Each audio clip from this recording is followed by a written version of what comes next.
começar, então, com o nosso convidado, o Cosmin Kotorha.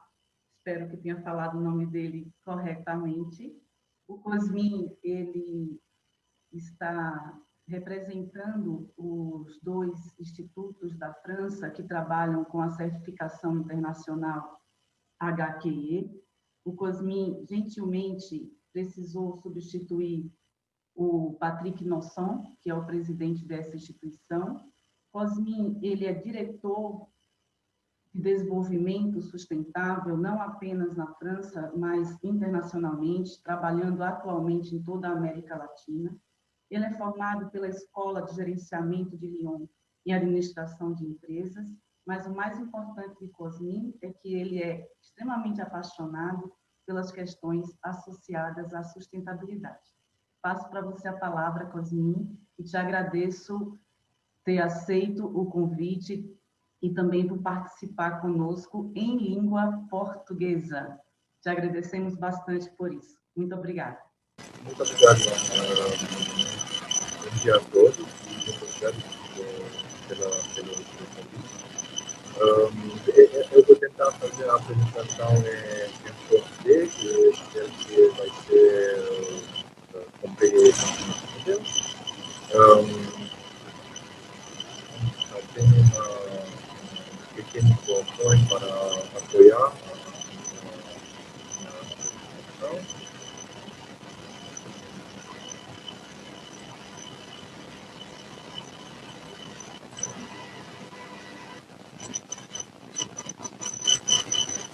Pode ver? Sim. Então, como a Ana falou, eu estou trabalhando no Serway, na parte de desenvolvimento internacional, da certificação, não só HQ, vamos ter também outras certificações, e aberto para avaliar e certificar edifícios sustentáveis e também territórios. Faz mais ou menos 3 anos que trabalho no grupo, fazendo a certificação na França e também fora da França. E vou compartilhar algumas tendências que podemos observar aqui em França, mas também no mundo,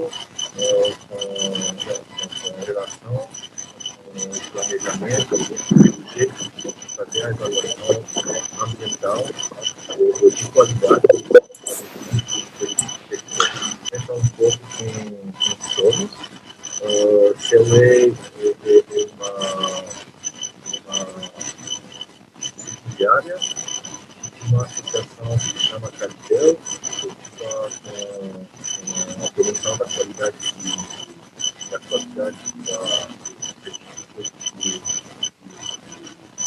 certificações. E também somos também uma subsidiária de um centro de pesquisa que se chama CECIDA. Então, temos relações muito fortes com o Estado e com a preparação das novas leis. Cosmin, por favor, o áudio está um pouco baixo. Pode tentar tirar o fone e falar diretamente no computador sem o fone de ouvido? Seria possível. Melhorou. Não, está melhor. Assim, por favor, falar mais alto. Agora está bom, obrigado. Então, o que eu queria dizer é que temos relações muito fortes com o Estado para preparar as leis, mas também hoje ao nível europeu, porque talvez, como você viu, o plano de apoio econômico na Europa, depois dessa crise sanitária, vai ser gestionado ao nível europeu. Então, nós estamos também implicados em políticas de sustentabilidade que vai apoiar esse plano de apoio econômico na Europa. Nós apoiamos sobre uma rede de parceiros, em particular a Fundação Vanzolini do Brasil, gestiona a certificação Aqua, que é o equivalente da certificação HTE pelo Brasil. Então, eu vou desenvolver muito rápido duas tendências. A primeira é a Smart City. Então, se fala muito de matemática sobre a Smart City no mundo, no Brasil, então, essa intenção de apoiar-se sobre as soluções digitais para uma melhor performance e um jeito de trabalho para negócios. É ligado do fato que, ao início do desenvolvimento da certificação, se falava só da parte da sustentabilidade e impacto no meio ambiente, com o tempo, mais umas temáticas se colocam nos requisitos que temos, por exemplo, a parte da digital, a parte da qualidade de vida, a parte do conforto, da seguridade, então, da acessibilidade também, pelas pessoas com necessidade reduzida. Então, vemos que nas aplicações que nós desenvolvemos, não se fala só mais de sustentabilidade, mas também de temáticas mais complexas. E a parte da digitalização é uma dessas. Então, podemos ver que ao início o CFA, com as Smart Building Lines, chegou também a desenvolver um referencial para evaluar a capacidade dos imóveis de oferecer soluções digitais. Esse referencial, esse label, se chama Web Service e se apoia nas 6 capítulos. Pode ver aqui na parte direita do slide, o equipamento, a conectividade, a arquitetura da rede, o management responsável, também a seguridade digital. Isso são capítulos com requisitos que consistem do referencial, de labelização, do registro. Isso ao nível do edifício e vai evaluar a capacidade do edifício para desenvolver serviços de, por exemplo, decoração, serviços ligados ao conforto dos ocupantes dos edifícios, serviços de jeito de amenajar o espaço interior, também transporte e outros. Isso era a primeira etapa. E hoje estamos trabalhando, estamos oferecendo desde um mês uma nova aplicação que ela funciona ao nível do bairro ou da cidade. Se chama Fortreef. Então, é a prolongação do label Register Service ao nível do território. E pode ver que essa parte de Smart City, que é ligado ao label Fortreef, é lá para ajudar os edifícios e também os bairros a organizar-se para desenvolver serviços ligados da gestão de dados, da mobilidade, das infraestruturas que estão ao lado do edifício. Então, nosso trabalho hoje nessa parte não é mais na parte do edifício, mas no nível do gestor. Temos que fazer a ligação com os serviços de educação, de saúde, de transporte e de aqui tem alguns capítulos do label Fortreef, que é a parte do Smart Contract. Então, uma ideia dentro dessa aplicação, Smart Building, Smart Território, é o conceito de médico responsável, que significa que nós temos uma tentação de escolher soluções digitais porque parecem inovativas, que parecem eficientes, alguma coisa nova. E pode ser tentante de aplicar essas soluções digitais pela beleza da solução. Nós que tentamos promover o numérico responsável, então, cada vez perguntar-se se a solução digital vale a pena em termos de impacto do meio ambiente. Por exemplo, tem algumas soluções que representam muito mais impacto ao nível ambiental do que as economias que eles vão generar. Então, é importante para os edifícios, mas também os bairros, da cidade, de fazer essa avaliação do impacto das soluções digitais. E isso é ligado à temática do planejamento. Porque para avaliar o impacto, é importante saber que a cidade, que o bairro, quer fazer com o território com uma perspectiva de 10, 15, 20 anos. Então, às vezes, podemos dizer que as soluções digitais não sempre vale a pena em ligação com o impacto ambiental.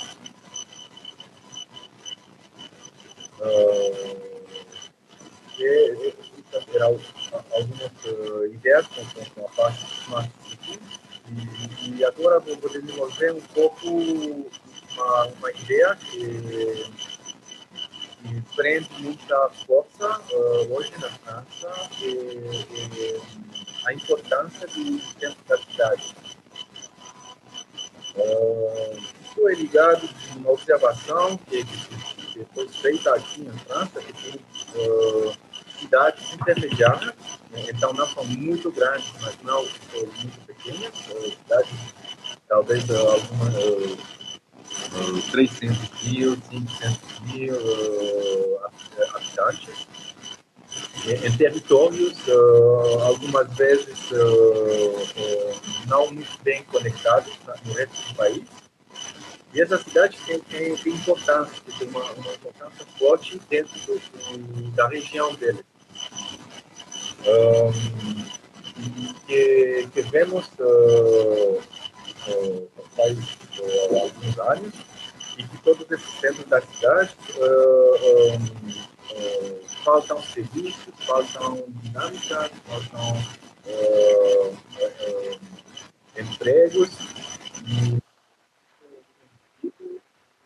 gente que moram lá, que não são satisfeitos, então eles vão para cidades mais grandes. Então, isso tem um desequilíbrio ao nível do território nacional.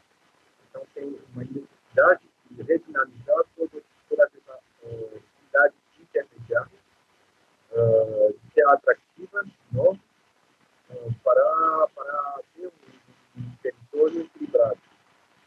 A crise sanitária que conhecemos só esse desequilíbrio mais forte, porque a gente que mora dentro da cidade, um dia coragem, tem a possibilidade de ir a outra cidade, de pegar o carro para fazer compras, para os serviços que estão um pouco mais longe da casa.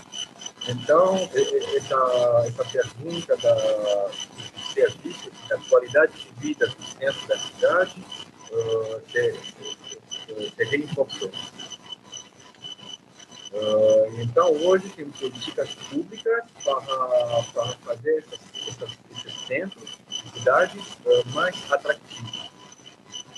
Por exemplo, apoiar-se nos circuitos curtos.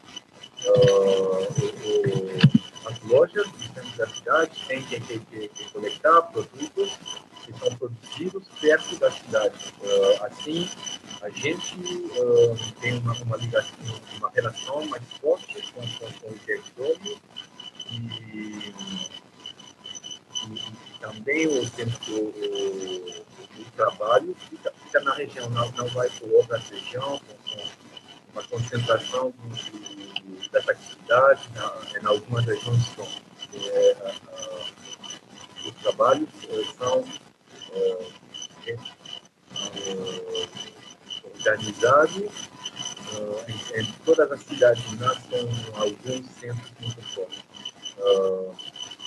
Em relação com isso, há uma regra, uma circular que foi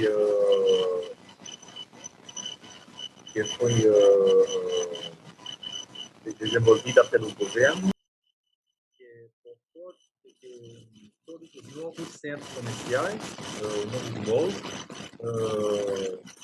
têm que ser aproveitados com o conselho de cidade, onde os inhabitantes, também os representadores das lojas, do comércio, têm que validar esses novos malls. Então, hoje em França, não é possível desenvolver um novo centro comercial sem a aprovação dos representantes do comércio local e da população local. Isso é um passo muito forte para apoiar a dinâmica e a atratividade dos centros de cidade. Também para fazer uma ligação com o conceito que era desenvolvido um pouco antes do Festival Martineto, que a cidade é um sistema. Também podemos ver em muitas cidades iniciativas de agricultura urbana ou de preservação da biodiversidade. Isso para fortalecer a cidade como um sistema inteiro, com a sua biodiversidade, com tudo o seu serviço. Isso também podemos ver nas leis municipais que são implementadas no momento da cidade mobilidade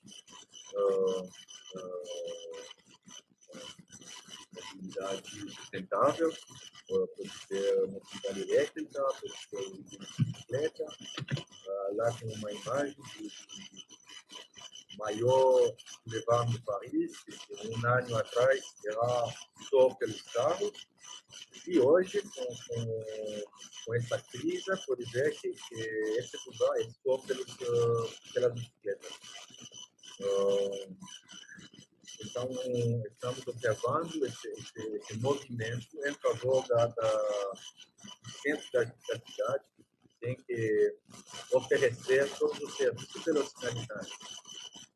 Cosmin, o tema é super interessante, mas gostaria que você procedesse a sua apresentação para o término, para a conclusão, para que a gente possa deixar o tempo para os outros dois palestrantes e a gente aproveitar dos três para fazer um pequeno debate ao final.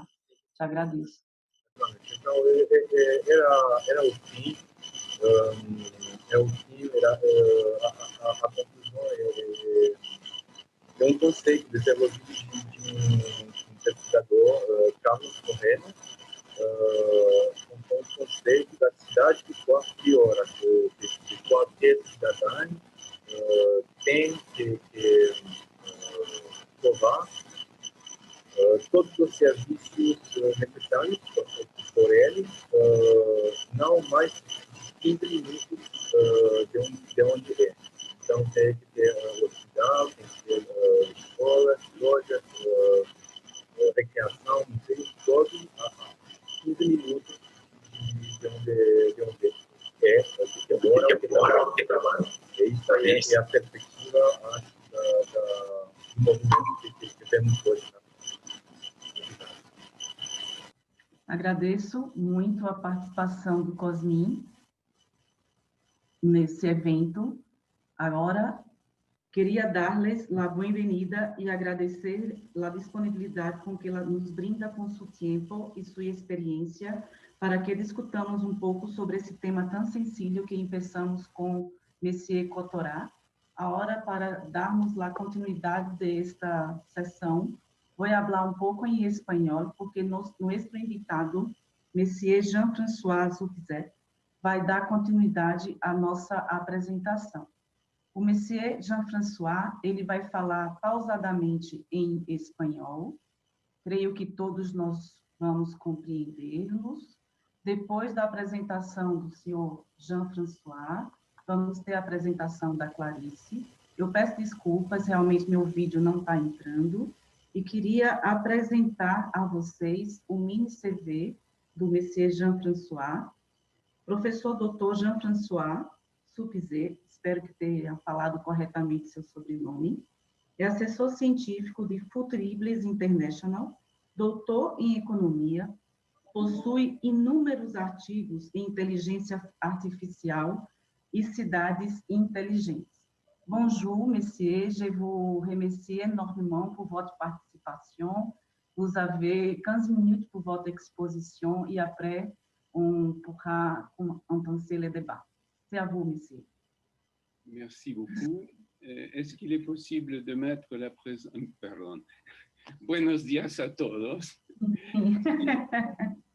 Estoy muy feliz, muy contento de compartir estos momentos con Conectividad Cidade.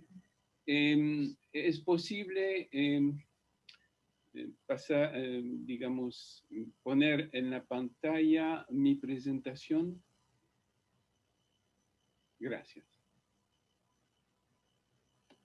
Pediria para a organização do evento colocar a apresentação do senhor Jean em tela cheia, por favor.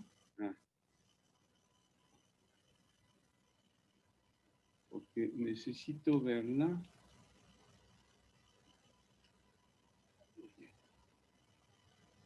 Por gentileza, Benício. Sí. Poderia disponibilizar? Se ve, pero yo no la puedo ver. O sea, se puede... Ah, sí, ya. No, perdón. Bien, entonces, si no la puedo ver... Peço à organização do evento que, por gentileza, compartilhe a apresentação do senhor Jean-François. Ele disponibilizou para todos, para que ele possa iniciar. Sim, muito obrigada. Gracias. A hora é com você, monsieur. Merci beaucoup. Perdón por ese pequeño problema. La ciudad inteligente, la Smart City, porque el siglo nuestro va a ser urbano. Next slide, por favor. Pero unas palabras antes para hablarle de qué es la prospectiva. Es un método para acercarse al futuro y pensar el tiempo largo, porque vamos a ver que las ciudades son, dentro de las construcciones humanas, las que son más duraderas. En realidad, nace la civilización con la ciudad. Pero hablemos un poco del futuro. El futuro no está escrito, eso no es así. El futuro es por venir, por advenir. Y es un territorio de libertad, de voluntad y de poder. De libertad porque lo podemos soñar, lo podemos imaginar. De voluntad porque para hacer nuestros sueños, sino la realidad, por lo menos una influencia, tener una influencia, se requiere una voluntad. Y de poder porque si no se toma las medidas con anticipación, entonces cuando llegan los eventos es demasiado tarde. Pero el futuro no nace espontáneamente. Hay raíces, hay historias, hay señales que permiten no adivinarlo, no es el tema, pero permiten pensar en unos futuros posibles. Y de esa contracción de futuros posibles en futuribles nació ese think tank en París hace más de 50 años ahora. Next slide. Entonces, un método que se basa en análisis de los actores y de los factores, que considera el pasado, el presente, las tendencias, las perspectivas, pero también las rupturas, que, digamos, cuando me imparto clase, lo resumo en REACT de Perú, o sea, retrospectiva, actualidad, tendencias, perspectivas y rupturas. Pero tiene dos dimensiones, una exploratoria, ¿qué puede pasar? Y una estrategia, ¿cómo nos puede ayudar la reflexión? Y para ciudades es un ejercicio precisamente muy pertinente. Lo vamos a ver. Next slide. Las ciudades actualmente albergan más del 50% de la población. En 2050 será el 70%, quizás más. Son al centro de la economía. Isla de Francia, l'Île-de-France, es 30% de la riqueza nacional. Lo mismo en Londres, Tokio.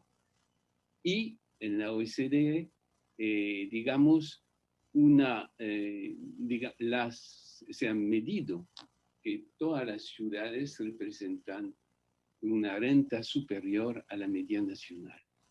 Pero la ciudad también es centro de la innovación, concentra las grandes universidades como la USP, centros de investigación, innovación, son al centro de la mundialización. Los nudos de redes de comunicación, los centros políticos, económicos, financieros, casi siempre en las ciudades.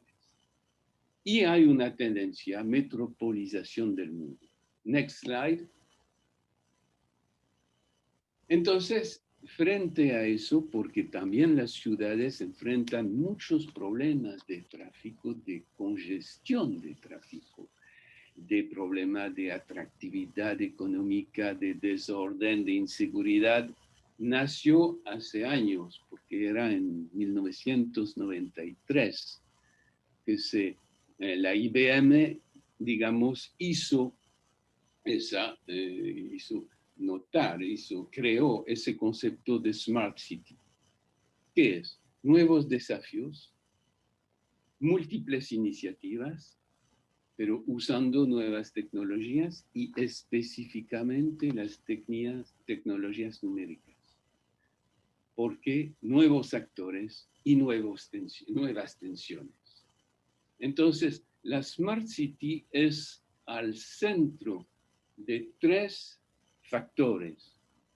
Desafíos porque la ciudad tiene un peso en grandes problemas como el cambio climático, en muchos aspectos. Un factor de iniciativa porque tiene muchos recursos, pero vamos a ver que abre nuevas perspectivas. Next slide. Una respuesta tecnológica. Entonces empezamos el viaje con la idea que yo planteé, ¿cómo es la retrospectiva? Entonces empezó como un modelo clásico, digamos, usando la información, los datos, para cambiar la gestión sectorial. Después vine el modelo que es el modelo integrado, en el cual que se podría decir el modelo de hoy. Y lo que se perfila es el Big Data, todos los datos disponibles, la hiperconectividad, las empresas gigantes digitales, fuentes externas como satélites, drones, Internet de las cosas, que hacen posible el uso de las herramientas de inteligencia artificial. Next slide. Entonces, eso era el futuro. Los servicios, agua, power, electricity, el transporte público, la luz pública, los desechos, etcétera, etcétera, se mejoraba sector por sector. Next slide.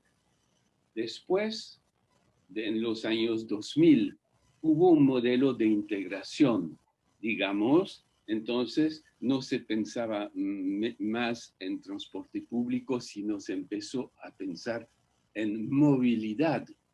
No se seguía pensando específicamente en servicios, digamos, aislados. Y la idea es que se podían juntar las informaciones. Next slide. Next, ¿sí? Pero el futuro obviamente va a ser esa abundancia de datos y la cuestión, la pregunta, que es, ¿qué vamos a hacer de eso? Y vamos ahora con lo que, bueno, next. Entonces, la ciudad inteligente Smart City es un territorio particular, porque se trata de dominar la complejidad, de borrar las fronteras entre actores y sectores, entre el privado y el público, etc. Hay irrupción del tiempo real. Todo se pasa, digamos, las noticias son en tiempo real. Cuando hay un incidente, inmediatamente redes sociales y cadenas de televisión lo cuentan. Problemas de escalas territoriales y todo eso, digamos, con esa tela de fondo de las tecnologías, digamos, digitales, que son tecnologías que aumentan el poder, enabling technologies. Next. Hicimos un trabajo en la Comisión Europea hace unos años para ver en qué resultaba. En realidad, del trabajo que se hizo a través de universidades, se ha podido establecer que la Smart City tenía básicamente casi siempre 6 sectores. Smart Gobernanza, o sea, mejorar la capacidad de anticipar, de planeamiento, de ordenación territorial, etcétera, etcétera. La movilidad, o sea, agilizar el transporte, no solamente público, pero el transporte, que podía ser por varios modos. La economía, porque casi todas las ciudades eran interesadas en crear empleos, en tener una dinámica, en albergar la gente creativa. En medio ambiente, obviamente, porque básicamente las ciudades del mundo ocupan entre 3 y 5% del territorio de la Tierra, o sea, y consumen del 75 al 80% de los recursos. Entonces, actuando sobre la ciudad, se actúa en favor, se puede pensar, tener resultados en el campo del recalamiento, digamos, del medio ambiente. Smart ciudadanos, obviamente, porque los ciudadanos de hoy son conectados. Entonces, esperan diferentes cosas, diferentes. La demanda de parte de ellos es diferente de la demanda anterior y smart modos de vivir. Next. Eso nos deja, digamos, esos 6 sectores ilustrados así, muy sencillamente, la gobernanza, o sea, los datos, los elementos que permiten una mejor gestión y, si posible, pilotear, o sea, la ciudad. la economía, obviamente. Aquí es una representación del Ministerio de Haciendas de París. Entonces, la economía también son los servicios, la financiación de los servicios públicos, etcétera, etcétera. La movilidad, el medio ambiente. Aquí era difícil al momento ver cuál ilustración. Entonces, es una ciudad que no existe. En modos de vida se tomó ese ejemplo que es un intento en una ciudad mediana de Francia, Villiers-le-Bel, y obviamente los ciudadanos con la creación, digamos, de un tejido social que sea más amable. Next. Pero detrás de eso, de esos 6 sectores, si uno mira con atención cuál es el modelo, digamos, de inspiración. A Singapur, la fluidez de todos los servicios. En el Google City, digamos, el Edén tecnológico que veremos con el proyecto que se lanzó en Toronto, digamos, el Edén tecnológico. Todo está fácil, pero al mismo momento, el hombre está casi de vidrio porque es totalmente transparente en lo que espera, lo que va a hacer, etc. Nueva York es la ciudad de la... Nueva York es la ciudad de la competitividad, digamos, hay que ser los primeros, los líderes, los que ganan. La ciudad ecológica otra vez es una ilustración, etc. Next. Todo eso para decir que en el siglo XXI, que es el nuestro, digamos, las ciudades van a evolucionar entre adaptación y rupturas, con esa gran pregunta, ¿cuál va a ser el modelo? Next. Entonces, para ciudades establecidas como París, como Sao Paulo, como otro, no se puede deshacerse de la historia. Entonces va a ser un equilibrio entre un proceso de adaptación e innovación al mismo momento, digamos, respetando lo establecido. Singapur es muy interesante porque Singapur, la idea es la de un cuerpo humano, que sería un crecimiento metabólico ordenado, pero apenas uno dice eso, vamos a regresar, pero apenas dice sí, pero todo está centralizado. Para nuevas capitales eso es interesante porque nos da ejemplos de cómo sueños a través de metáforas han sido el eje de desarrollo de grandes ciudades y de ciudades en construcción ahora, pero que tienen un poder emblemático. Y nuevas ciudades, que eso también nos habla de cuáles son los sueños del futuro. Next. Perdón, Clarice, ¿cuántos minutos me queda? Usted tiene solamente 5 minutos para el término, profesor. Entonces, bien, gracias. Entonces, adaptación. Eso es el caso de Dijon. Es una estrategia de adaptación. Dijon hizo un acuerdo con un pool, con un grupo de empresas y les pasó la responsabilidad del manejo de los espacios públicos, siempre y cuando la propiedad y la gestión de los datos quedaban en manos del municipio y, digamos, el contrato era siempre claro, el poder quedaba en el municipio. Next slide. Singapur, el cuerpo humano. Pero eso no es un modelo fácil de reproducir porque obviamente se dice los sentidos para percibir, el cerebro para aprender, pero todos los que conocen ciudades, en particular en nuestro mundo latino, saben que es un poco más complicado que eso.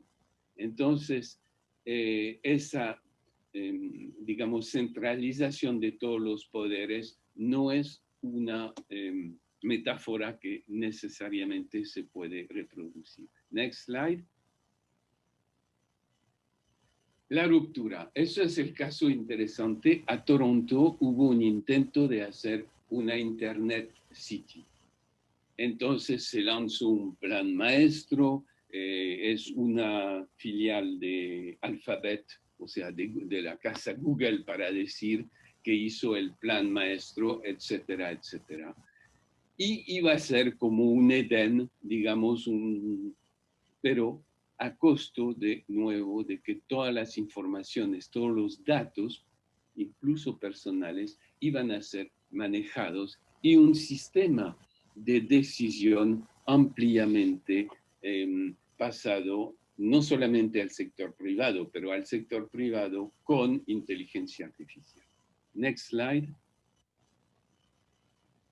El proyecto se terminó el 7 de mayo del año pasado, digamos, por incompatibilidad entre el político y el proyecto de la gran empresa privada que conoce. Next slide. Los puntos de divergencia era entre lo que quedaba en el sector público y lo que pasaba al privado. En lo social, problemas con la financiación de la vivienda social. En los datos, el modelo de monetización de los datos personales creó mucho, digamos, dificultades, y finalmente la gobernanza no pudo lograr a un acuerdo entre privado y público. Next slide. Gostaria que usted procedesse para el término, profesor. Muy bien, entonces eso me va bien. Voy a tomar un ejemplo que conocen mejor probablemente, pero de Brasilia, porque la idea es eso, la metáfora, crear un nuevo amanecer en la historia de Brasil. Y entonces la construcción misma se realizó en condiciones tal que pasó a ser una epopea de la narración nacional.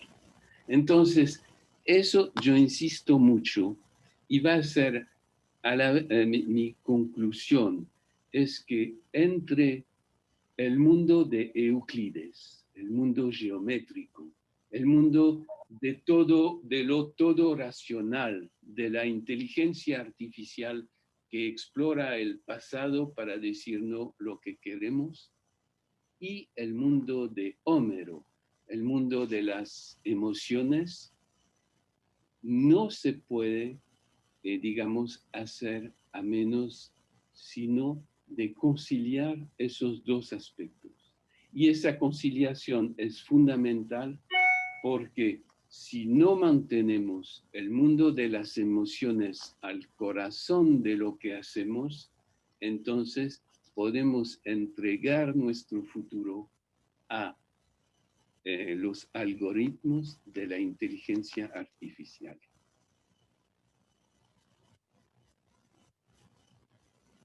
Y con eso es una, digamos, una conclusión y una invitación.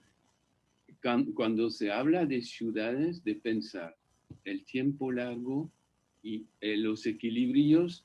Yo tenía unos elementos más, pero obviamente espero que puedan ser útiles en la fase de discusión. Gracias. Muchas gracias, professor Jean-François.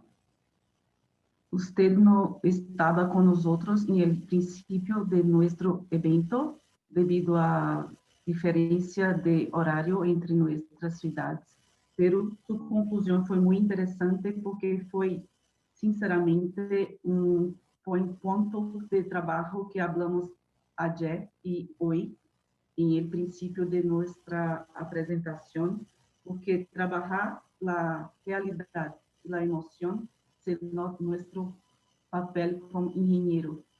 Es eso. Muchas gracias por su excelente exposición. Yo sigo con mi problema de vídeo. Peço desculpas a todos. Vamos ahora continuar con nuestra presentación.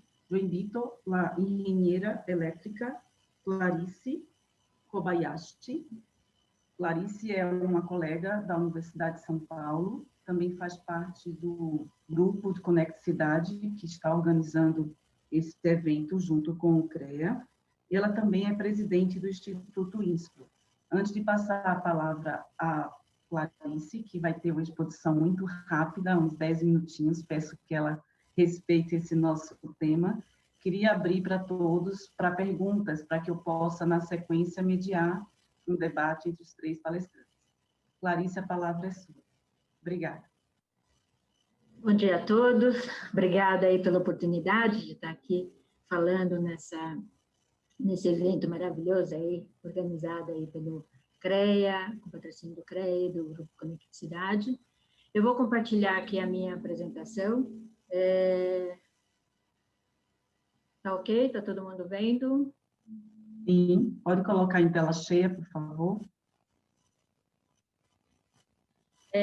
O meu tema é falar sobre a prospectiva e falar exatamente em termos de impactos e projetos aí que estamos fazendo no Brasil. Eu vou passar muito rápido na questão da prospectiva, porque o professor Jean já falou, né, brilhantemente sobre o assunto, e um dos pontos mais importantes é esse último parágrafo, que a prospectiva tem o objetivo de construir o futuro com foco no ser humano. E aí, com a apropriação e aplicação dos conhecimentos pelos participantes. Nesse processo, né, a nossa reflexão é o que pode acontecer no futuro. Nós sabemos que o futuro é incerto, né? Então, vem uma reflexão anterior, que é quem sou eu, o que eu posso fazer, o que eu vou fazer e como eu vou fazer. Então, dentro dessa linha, as 5 atitudes diante do futuro é o processo que a gente reflete e que eu trago aqui para vocês, né? E nós temos aí a atitude de ser inativo, ser ativo, ser reativo, ser pré-ativo e ser proativo. Dentro dessa linha, a questão de ser reativo, a gente vai estar atuando em emergência. Eu fiz questão aí de colocar aí uma foto aí da pandemia, né? Mas, de qualquer forma, nós temos que pensar em como resolver, mas também pensar que essa intervenção tem que também atuar a longo prazo, né? Quando a gente fala da vacina, é bem nessa linha que a gente fica preocupado dessa atuação a longo prazo, tá? E os outros 2 itens, que é ser pré-ativo, preparar-se para as tendências, né? E mitigando os riscos não desejáveis. E ser proativo é aquilo que até o próprio professor Jean disse, né? Provocar rupturas. Porque se nós olharmos só tendência, principalmente no Brasil, né?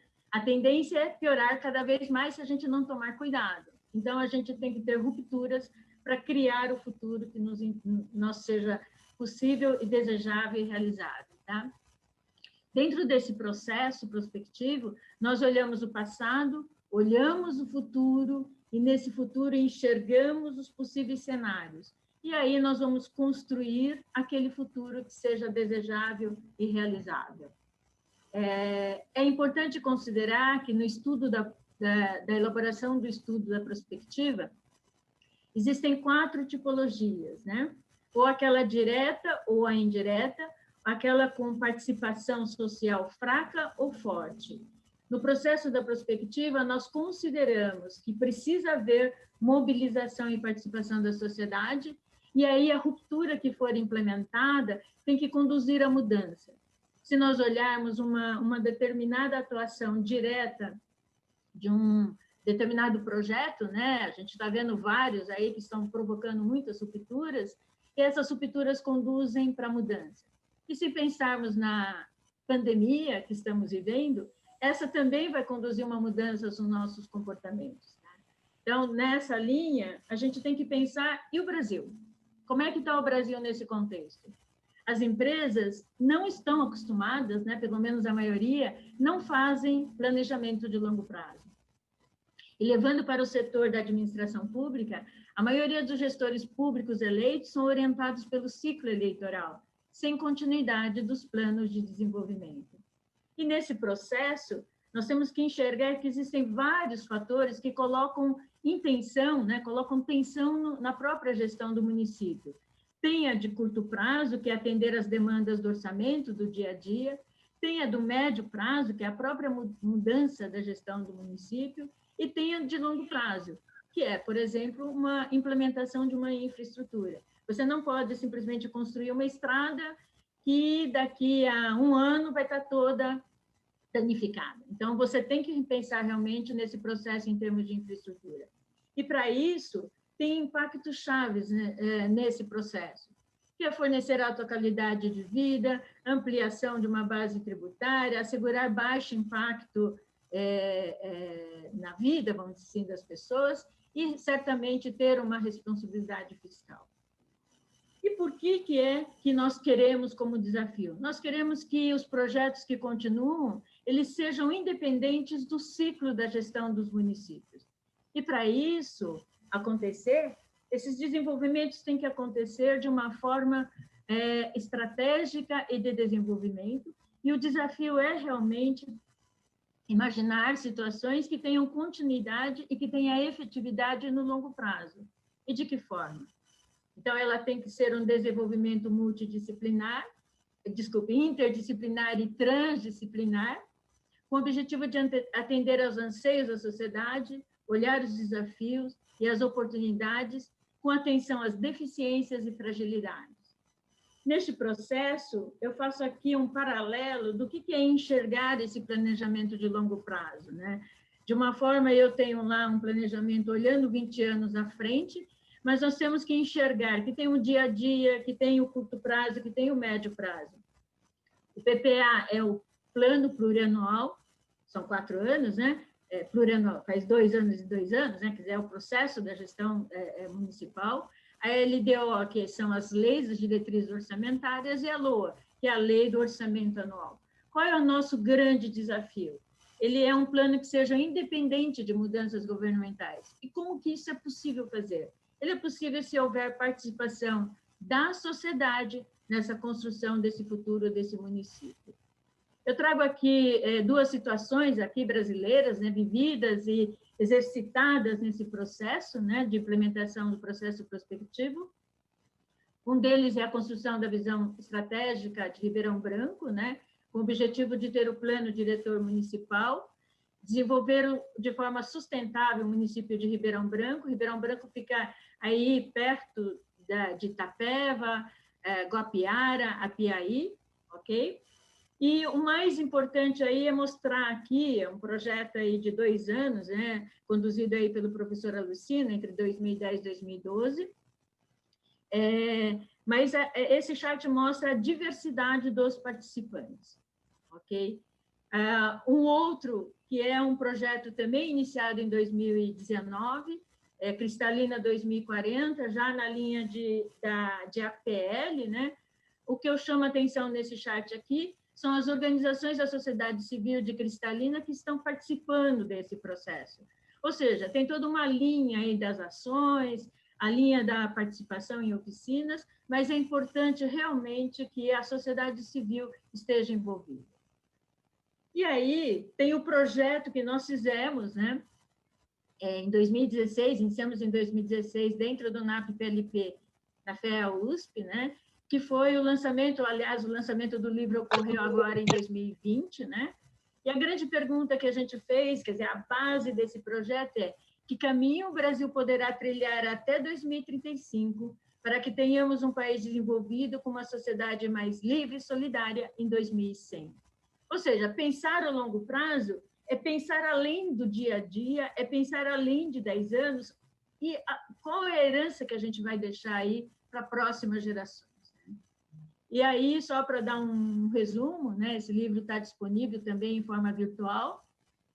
Nós utilizamos o processo prospectivo, né, tem todos os detalhes, 35 participantes voluntários, e nós tivemos aí a participação do professor Philippe Durans, do Quinan, da França, né, e ele também escreve a introdução desse livro. Tá?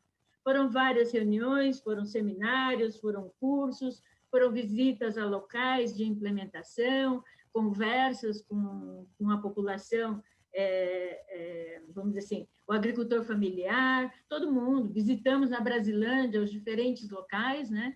E o nosso livro aí, nós somos de 27 autores, né? Quem tiver a oportunidade aí de conhecer mais detalhe, queira se aprofundar, tá aí uma boa bibliografia aí, tá certo? Tem que fazer um pouco de propaganda, né?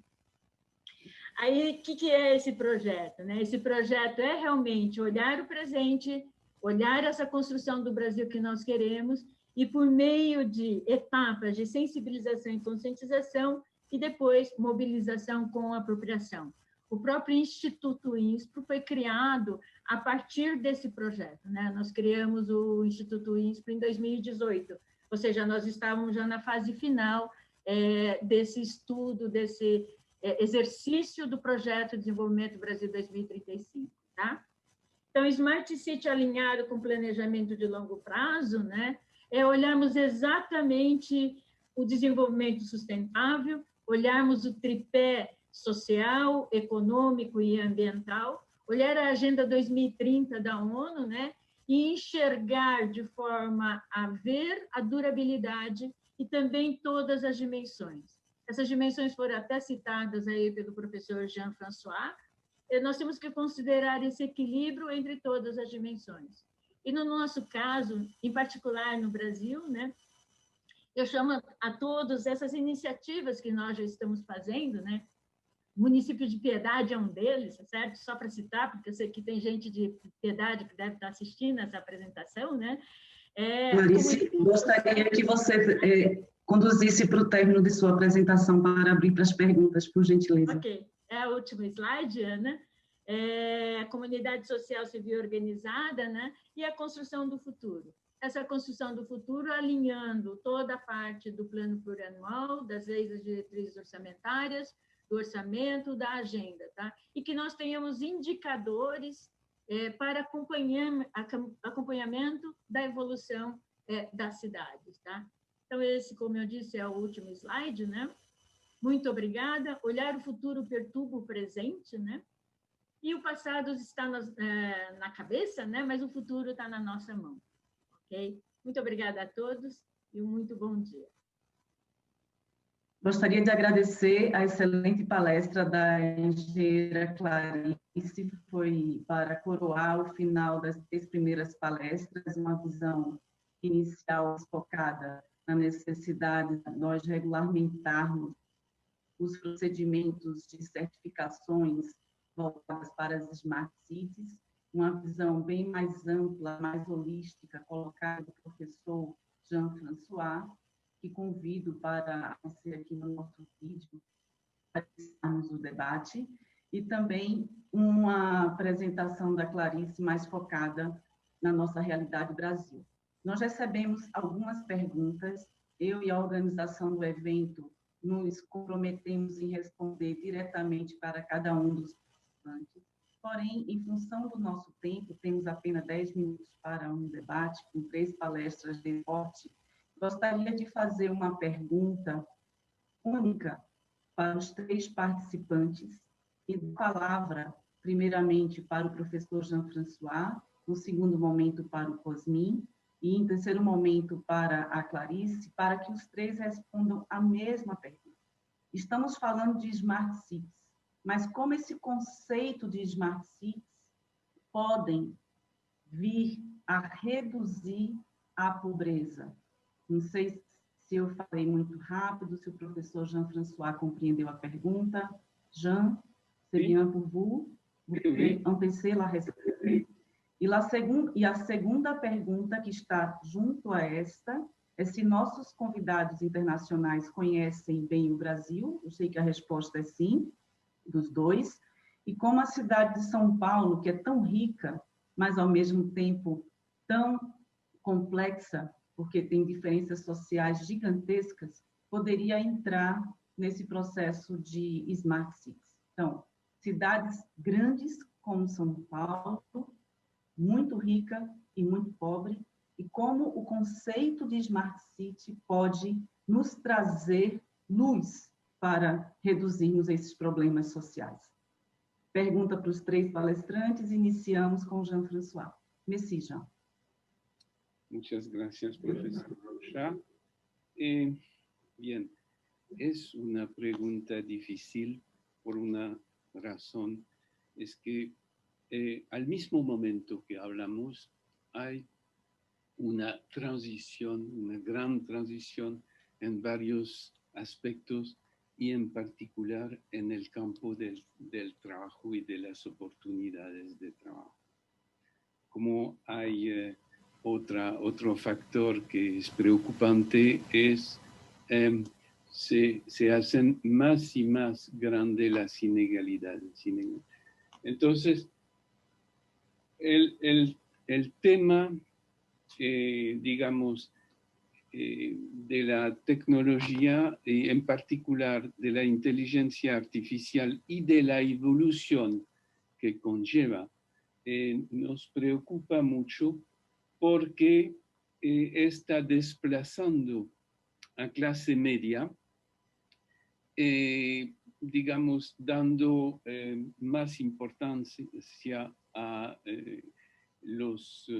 el trabajo más calificado y multiplicando, por otra parte, trabajo de poca calificación.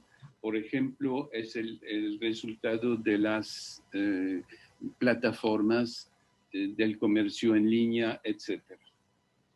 Entonces, digamos, hay varios ejes de enfrentar la situación. Hay una dimensión que sería crear una renta universal, o sea, una fuente, digamos,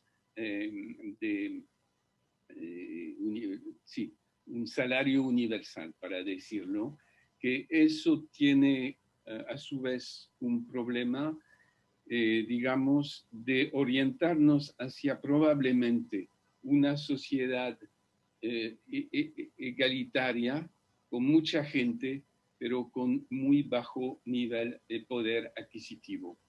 Y una élite, no solamente una élite financiera, pero también de cultura y de oportunidades, y eso es un problema. Hay otros ejes, pero la verdad es que dentro de los problemas más difíciles que vamos a encontrar en los años que vienen es la brecha, digamos, la diferencia social al momento en que hay una transición sobre las modalidades del trabajo salarial. No tenemos por el momento una respuesta, pero a veces la pregunta la buena pregunta es lo más importante. Y en eso, seriamente, hay una reflexión que tiene que abarcar, digamos, que considerar el equilibrio entre sector público y sector privado. Un equilibrio también entre el control que mantenemos sobre las innovaciones tecnológicas. O sea, un mínimo probablemente de reglamentación se está apareciendo cada día más inevitable. Y por fin, obviamente, digamos, la dimensión que es fundamental, no dejamos nuestras sociedades sustituir las tecnologías como inteligencia artificial al elemento sustituir el elemento humano de hombres y mujeres que tiene que quedar firme y central en las decisiones políticas. Muchas gracias por su respuesta. Es un tema muy sencillo, complicado. A mí y a todos nosotros gostaríamos de escuchar, de oír la respuesta de Cosmin sobre esta pregunta que, como dijo Monsieur Jean-François, no tenemos la respuesta, pero la buena pregunta es el principio para empezarmos a reflexionar. Cosmin, c'est à vous maintenant. Pode falar mais alto que você puder, por gentileza. Me perdoe esse problema que estamos tendo com o seu áudio. Eu concordo com o João François, é uma pergunta bem difícil. Não há uma resposta simples que...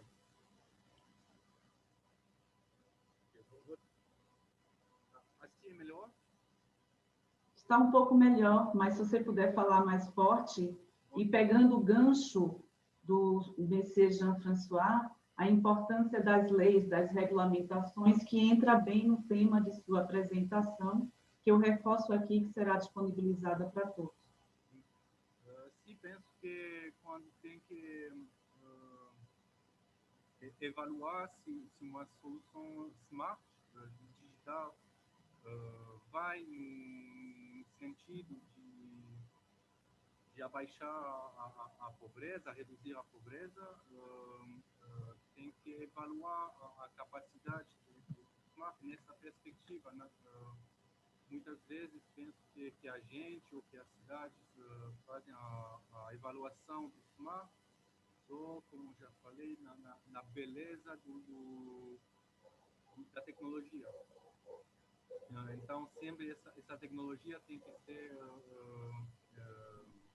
avaliada na perspectiva uma perspectiva social, uma perspectiva da redução da pobreza. Penso que tem exemplos onde esse conceito de smart pode ajudar a reduzir pobreza, por exemplo, pela gestão das energias em prédio, pode ajudar a reduzir o custo da energia pelos ocupantes, que são moradores ou trabalhadores. Então, isso pode representar um ganho de dinheiro pela gente. Também com o transporte, quando a gente desenvolve um transporte mais inteligente, mais responsável, e também com um impacto reduzido no meio ambiente, pode representar um ganho de dinheiro, não só pela gente que usa o transporte, mas também pela coletividade, não tem que corrigir esse impacto sobre o meio ambiente. Mas tem também outros exemplos onde a tecnologia não favorece essa redução da pobreza. Muitas soluções, pelo momento, são bastante caras. Então, imagino que vão no sentido de melhor performance, de uma melhor eficacidade. Então, a gente já tem a capacidade financeira, e isso vai no sentido que Jean-François falou, de uma separação mais forte entre os pobres e a gente já os ricos. Isso fortalece essa separação. Então, tem exemplos em suas possibilidades. Pegando esse gancho, eu passo a palavra para a Clarice para fazer suas conclusões sobre esse tema. Obrigada, Ana. Realmente, né? Quem sou eu para questionar, né, o que o professor Jean-François e Cosmin disseram, né? Na verdade, é realmente um tema muito difícil. O que eu acredito que nós estamos fazendo aqui no Brasil é um processo de entender a maturidade da cidade. Se a gente entender a maturidade da cidade, a gente vai começar a desenvolver a partir da base. Não adianta instalar algo extremamente sofisticado se ainda o cidadão não tem ainda a educação necessária, não tem o básico necessário. Então, reduzir a pobreza, ele tem que começar com a visão de baixo para cima. E é nisso que a gente tem acreditado, que a gente tem feito, e levar a cidade sobre a questão de nível de maturidade vai fazer com que aquele nosso objetivo aconteça. Ter o Brasil desenvolvido em 2100. Ou seja, nós estamos em 2020, nós temos sim que construir, e aí nós vamos sim evoluir e poder também olhar as rupturas tecnológicas que poderão ajudar. Então, existem, assim, na área da agricultura, bastante tecnologia que podem ajudar. Então, entendendo o local, a gente vai poder conviver desenvolvimento tecnológico, maturidade da cidade e ajudar a endereçar cada um nos seus níveis. É isso que eu tenho que dizer aí. Obrigada. Muito obrigada, Clarice. Agradeço aos 3 palestrantes, ao Jean-François, ao Cosmin Kotoha e à Clarice Kobayashi. Tivemos alguns problemas técnicos, eu peço desculpas de minha parte, me desculpo por alguns erros em espanhol e em francês durante minha mediação.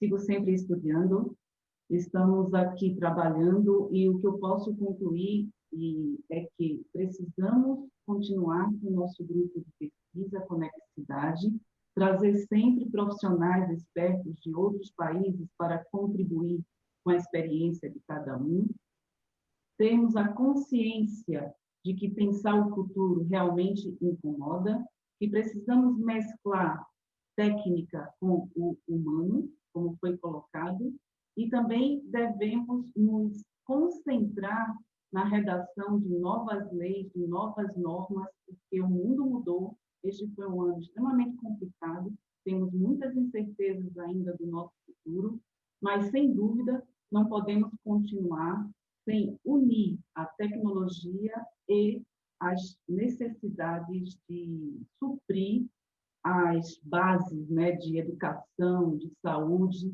que é o que vai transformar, de fato, a sociedade. Antes de encerrarmos, eu queria passar a palavra ao professor Marcelo Pessoa. Existem várias pessoas procurando informações de como fazer parte do Grupo Conectividade, como buscar nossas informações. Temos uma página na internet, mas queria passar a palavra ao professor Marcelo para ele encerrar essa sessão. Agradeço ao Jean-François. Porque agora ela tem. Ok. A Clarice. E, finalmente, apareceu, para quem não me conhece, sou Ana Rocha. Em primeiro lugar, eu gostaria muito de agradecer ao professor Jean-François e ao Cosmin que atenderam ao nosso convite. É uma honra tê-los em nosso evento e vou convidá-los, se vocês tiverem disponibilidade, de acompanhar o nosso evento até o final. Muito boa ideia, professor. E eu gostaria também de agradecer a Clarice, que também é do nosso grupo, que foi muito interessante a discussão. Nós temos um site, né? É o www.conecticidade.org.br, e nele nós colocamos várias coisas. Quem quiser participar ou acompanhar os nossos trabalhos, estamos aí à disposição. Okay? E aí a gente então, encerra aí com todas as dificuldades que tivemos de vídeo, de som, faz parte do dia a dia, estamos sempre aprendendo, mas dentro da 1 hora estabelecida e prevista para a nossa sessão. É isso.